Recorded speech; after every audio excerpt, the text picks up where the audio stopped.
예, 오늘 우리 빌레몬스 강의 마지막 시간이고요.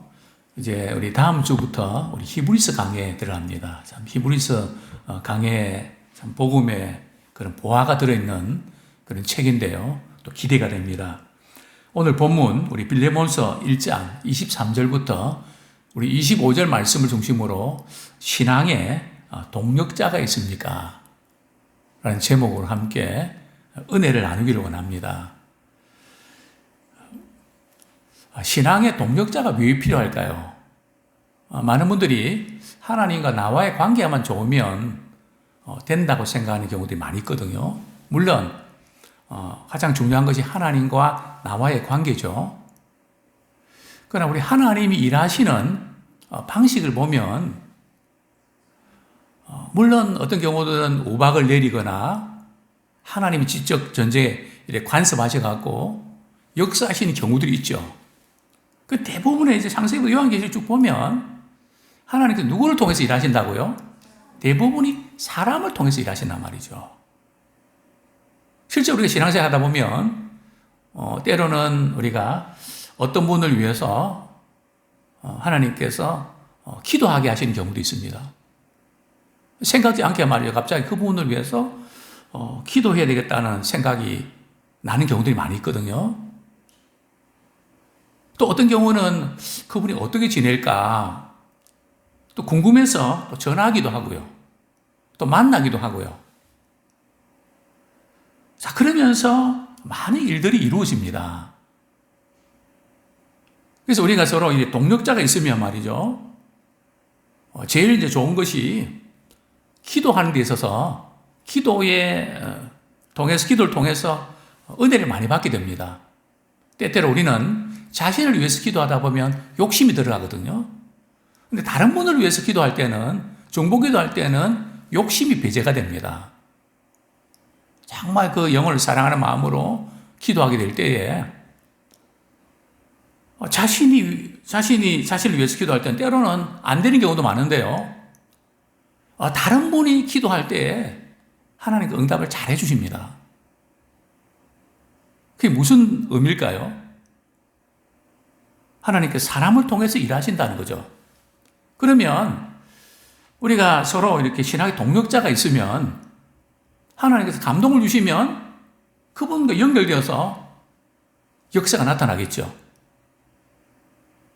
그래서 이제는 우리가 나 한 사람의 어떤 신앙생활 잘해야 되겠다 게 아니라 나를 통해서 너로 말미암아 이제 많은 신앙에 영향을 끼치고 영향을 받는 이게 너무너무 중요합니다. 신앙은 혼자 하는 게 아니고요. 더불어 하는 것입니다. 제가 예전에 말씀드렸죠. 우리 아이들이 이제 이렇게 태아에서 임신이 되면 이제 태아에서 이 신체가 자라는데요. 요즘에는 그 이제 뭐 몇 개월 되면 요만큼 자랐다고 이렇게 뭐 보여주잖아요.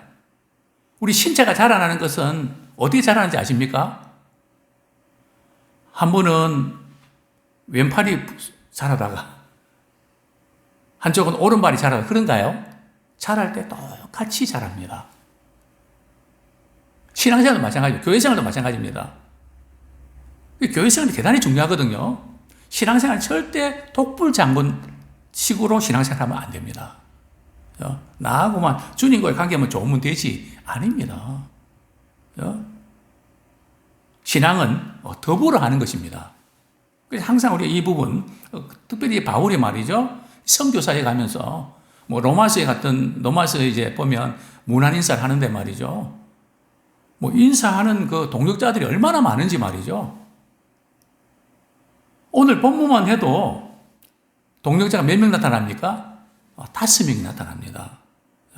그래서 바울이 선교 사역을 할 때에 참 이 동역자들 통해서 바울이 이렇게 초대교회를 통해서 또 이렇게 로마를 이렇게 로마에 복음을 전하는 그 일에 참 엄청난 영향을 끼쳤던 이유가 바로 이런 동역자들입니다. 그래서 예수님의 동역자는 바로 예수님의 제자들이고 또 지금 우리 시대에 예수님의 제자로 살아가야 되는 모든 성도들을 가리킵니다. 우리 한 사람을 통해서 이제 신학에 영향을 끼치는, 그래서 오늘 우리 저녁에 이렇게 우리 참 기도의 동력자 5인, 또 말씀을 선포하는데 또 함께 동력하는 그런 믿음의 식구들 되기를 소원합니다. 자, 먼저 오늘 5명이 등장하는데요. 첫 번째가 어떤 사람일까요? 23절 같이 읽겠습니다. 시작. 그리스도 예수 안에서 나와 함께 갇힌 자 에바브라. 자, 성경에 보면 에바브로 디도가 있고요. 에바브라가 있는데 같은 사람일까요? 다른 사람일까요? 다른 사람입니다.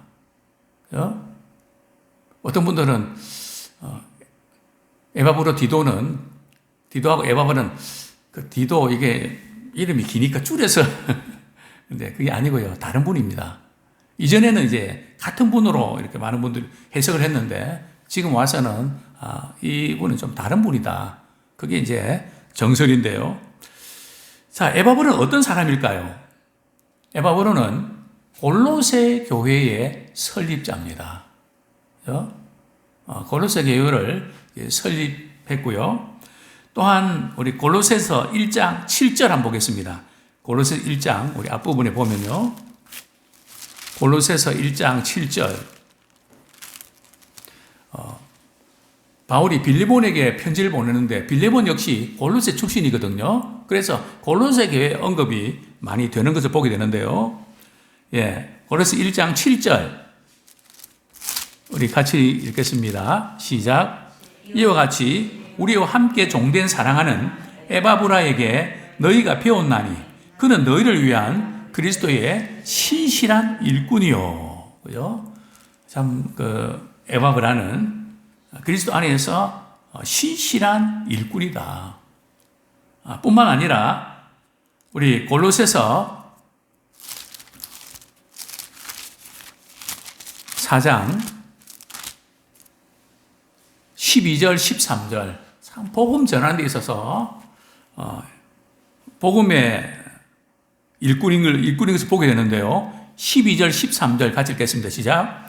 그리스도 예수의 종인 너희에게서 온 에바브라가 너희에게 문안하느니라. 그가 항상 너희를 위하여 애써 기도하여 너희로 하나님의 모든 뜻 가운데서 완전하고 확신 있게 서기를 구하나니 그가 너희와 라오디게에 있는 자들과 히에라볼리에 있는 자들을 위하여 많이 수고하는 것을 내가 증언하노라. 에바브로가 어디서 왔다고요? 너희에게서 왔다는 겁니다. 너희가 어디입니까? 골로새 교회에서 왔다는 거죠. 그렇죠? 그렇습니다. 에바브라는 빌레몬서에 보면 바울과 함께 감옥에도 갇혔습니다. 에베소에서 복음 사에 갈 때에 이렇게 갇히는 그런 경우도 있었는데요. 정말 이 주변 지역까지 복음을 전하는 복음 사역자고요. 그리고 또 골로새 교인들을 위해서 항상 기도에 힘쓰는 사람. 그죠? 참 바울의 동력자죠. 교회 설립자죠. 신실한 일꾼이죠. 또 복음을 전하는 귀한 사역자죠. 또 성도들을 위해서 항상 기도하는 정말 바울은 에바브를 볼 때에 정말 귀한 동력자고 힘이 됐던 인물이죠.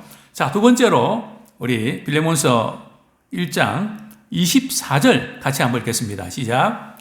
또한 나의 동력자 마가 아리스타고 데마 누가가 문안하느니라. 자, 두 번째 동력자 이름이 누구라고요? 마가입니다.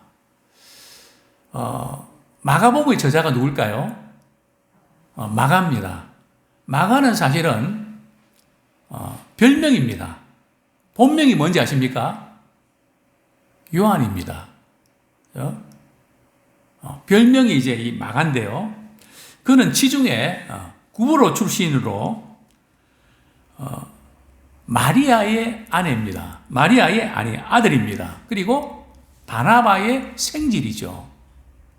우리 초대교회 때 말이죠. 오순절날 어느 다락방에서 기도했죠?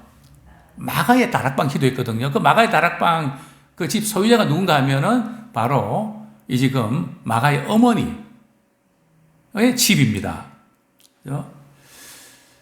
또 베드로가 말이죠. 감옥에서 기적적으로 탈출하지 않습니까? 쇠사슬이 다 끊어지고 말이죠. 빨리 나가 그래갖고 말이죠. 꿈인가 생신인가 저는 자꾸 또 생선인가 이렇게 자꾸 그래 나가서 어느 집으로 갑니까? 마가의 집으로 가거든요. 그만큼 항상 마가의 이 집은 신앙인들이 모인 아지트라고 할까요? 그만큼 이렇게 가정을 오픈해서 복음을 위해서 귀하게 쓰임 받았던 그런 곳이죠. 자, 그런데 이제 마가가 좀 허점이 하나 있죠. 그죠? 어떤 데입니까? 제1차 전도 여행 때 밤빌리아에서 말이죠. 이 산맥을 이렇게 넘는데 힘들어서 그런지 중간에 포기하고 와버리잖아요. 그리고 2차 전도 여행 때 말이죠. 누구랑 다투게 됩니까? 바나바랑 바울과 다투게 되죠. 왜냐하면 바나바는 뭐 젊으니까 좀 그럴 수 있는데 한 번 더 기회를 줍시다. 그래 같이 갑시다. 바울은요 안 된다고. 어떻게 그렇게 무책임한 사람을 2차 전도 여행 때 같이 갈 수 있냐. 그래서 바울과 바나바가 갈라지죠. 그죠? 그런 만큼 이제 마가는 조금 그 1차 선교 여행 때 바울에게 별로 좋지 못한 인상을 주고 말았습니다. 자, 그런데 바울과 이렇게 마가가 계속 관계가 안 좋았던가요? 중간에 회복이 되죠. 얼마 후에요? 한 10년 후에 회복이 되는데요. 그래서 이제 마가는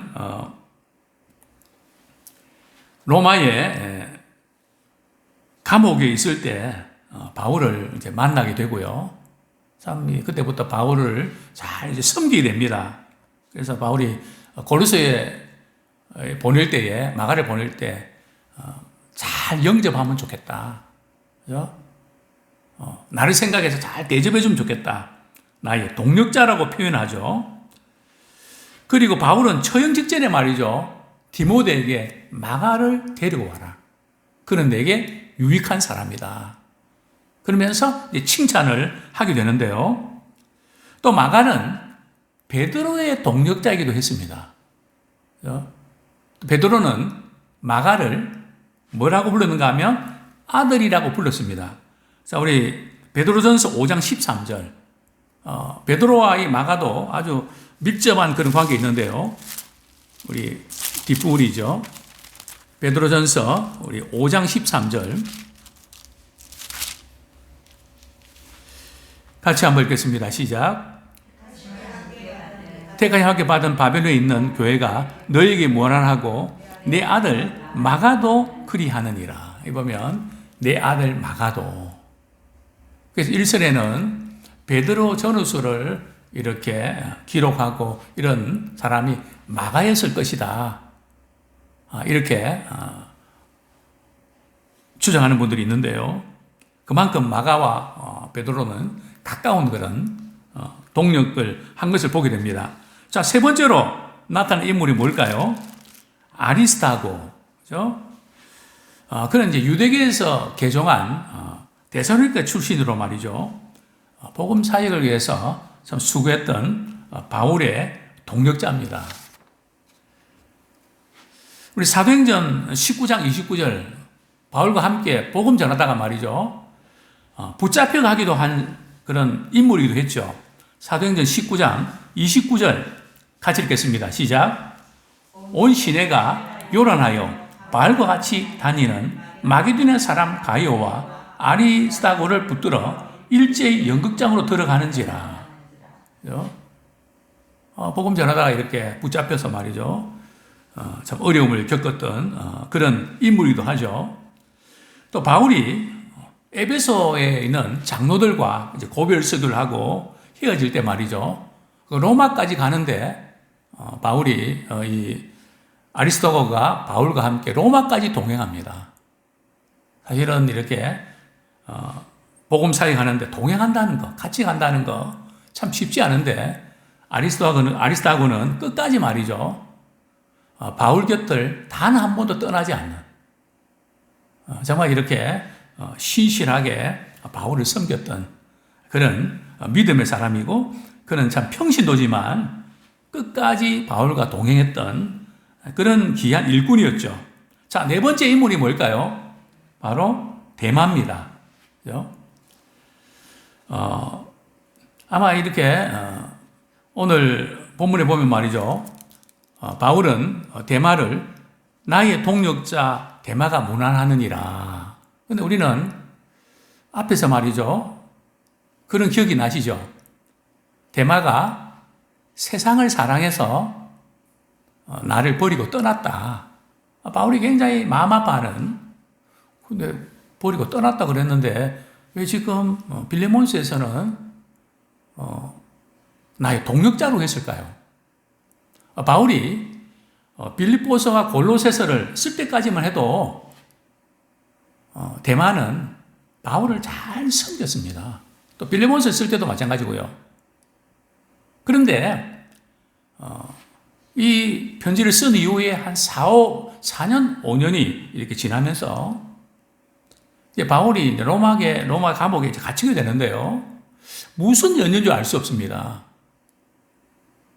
세상을 사랑해서 바울을 떠나는. 그래서 바울이 데마가 떠났을 때 되게 가슴 아파죠. 모든 목회자들이 함께 신앙생활 하다가 뭐 여러 가지 이유로 또 교회를 떠나갈 때에 목회자들이 겪는 그 아픔들. 제가 아는 어떤 목사님 한 분은 그저 식사를 못 하실 정도로 사람 만나는 것도 싫고 너무 깊은 이렇게 슬픔에 빠져 있는 그런 참 바울은 특별히 감옥에 있으면서 말이죠.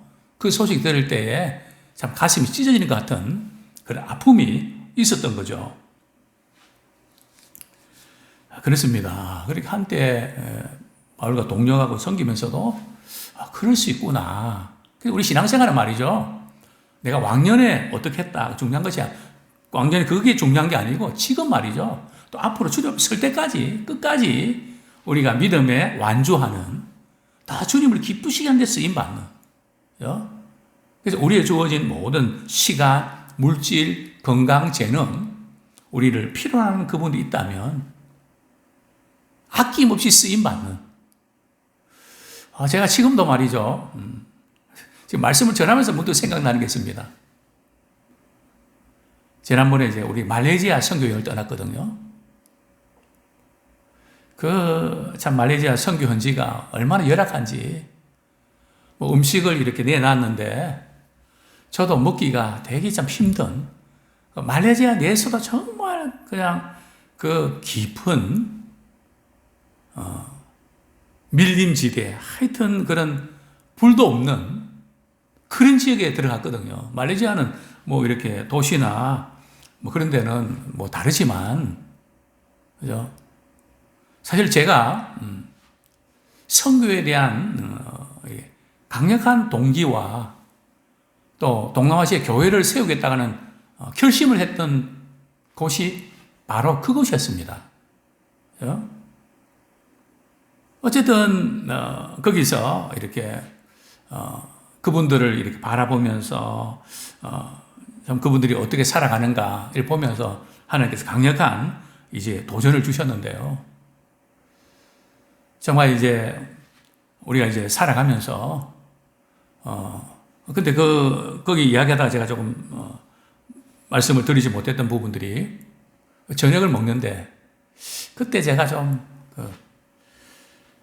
닭죽을 많이 끓여갖고 만약에 그 주민들 대접했더라면 참 잘 먹었을 텐데 닭죽 비슷한 게 나왔더라고요. 그때 우리 간 분들 가운데 우리 요리 잘하는 분들 많이 계셨거든요. 아마 지금 우리 봉사부 지금 선교여행 가면 말이죠. 정말 귀하게 쓰임 받을 겁니다. 그죠? 정말 이렇게 맛있게 먹고 행복해하고 말이죠. 그러니까 우리가 갖고 있는 은사 있지 않습니까? 그죠? 그분을 복음을 위해서 아낌없이 쓰임 받는 그런 도구가 되기를 원합니다. 자, 마지막으로 누가, 그죠? 누가가 무난하느니라. 자, 누가는 어떤 사람일까요? 수리아의 안디옥, 즉 이제 헬라인으로 말이죠. 이방인 출신입니다. 누가가 기록한 성경에 두 권의 책이 있죠. 누가복음과 사도행전을 기록했는데요. 누가는 제2차 전도 여행 때 바울과 함께 빌립보에서 사역을 하게 되죠. 그리고 이제 3차 전도 여행 시 바울과 다시 빌립보에서 합류하고 말이죠. 예루살렘, 가이사라, 로마. 누가는 말이죠. 바울의 주치의입니다. 바울이 병약한 신체를 갖고 있었거든요. 아픈 데도 많고 그러니까 바울이 말이죠. 주치의로 말이죠. 바울이 가는 곳을 끝까지 따라다니면서 의사로 말이죠. 섬기는 그런 모습들. 또 누가복음 보면 의사라서 그런지 굉장히 꼼꼼합니다. 관찰력과 학식이 뛰어난 사람이거든요. 그걸 어떻게 알 수 있는지 아십니까? 우리 사복음서에 보면 이제 베드로가 말이죠. 예수님을 이렇게 3번씩이나 부인하지 않습니까? 근데 다른 부분은 그런 게 없는데 바울이 이제 3번씩이나 딱 부인할 때 닭이 딱 울거든요. 딱 닭이 울 때에 예수님께서 말이죠. 지금 그 베드로와 말이 등을 쥐고 있는데 닭이 딱 울자 예수님은 말이죠. 베드로를 바라보십니다. 그리고 베드로와 예수님이 눈이 마주칩니다. 그때 베드로가 말이죠. 예수님 말씀이 생각나서 밖에 나가서 심히 통곡합니다. 그죠? 아주 그 장면 말이죠. 예리하게 포착하는 아주 섬세하고 말이죠. 다른 복음서는 없거든요. 누가가 갖고 있는 그런 관찰력. 하나님 영감으로 기록된 책이지만 하나님께서 각자 갖고 있는 그 부분들을 최대한 활용하시는 것을 보게 됩니다. 이 말씀을 맺겠습니다. 25절에 보면 25절 같이 읽겠습니다. 시작. 우리 주 예수 그리스도의 은혜가 너희 심령과 함께 있을지어다. 마지막으로 축도하는 그런 장면인데요. 정말 신앙의 동력자가 필요합니다. 기도의 동력자가 필요합니다. 또 섬김의 동력자도 필요합니다. 우리는 카카오톡이나 페이스북이나 이런 그것으로 많은 분들이 말이죠. 엄청나게 네트워크를 형성하고 있거든요. 마찬가지 우리는 복음을 위해서 말이죠. 우리가 섬길 수 있는 참 복음을 위해서 필요한 그곳에 내가 쓰임 받을 수 있다면 물질로, 기도로, 내 은사로 참 우리 선교연지에 우리가 한번 가게 되면 아마 우리가 태국도 가야 되고요. 미얀마도 가야 되고요. 사실은 지금 갈 데가 많습니다. 돈이 있어야 되는데. 그죠? 우리 갈 수만 있으면 우리 장로님도 가셔갖고 말이죠. 고장난 데 많지 않습니까? 그죠? 그거 다 손볼 때 너무 많거든요. 우리가 주신 그런 은사 가지고 음식 가지고 음식 하실 분들, 또 아이들 말이죠. 풍선 만드는 분들, 각자 갖고 있는 달란트를 가지고 그들에게 마음껏 나누고 주의 복음 위해서 저는 우리 예람교회가 크게 쓰임받는 정말 복음 사역을 위해서는 우리가 크게 쓰임받는 그런 교회요 우리 성도들 다 될 수 있기를 축원합니다.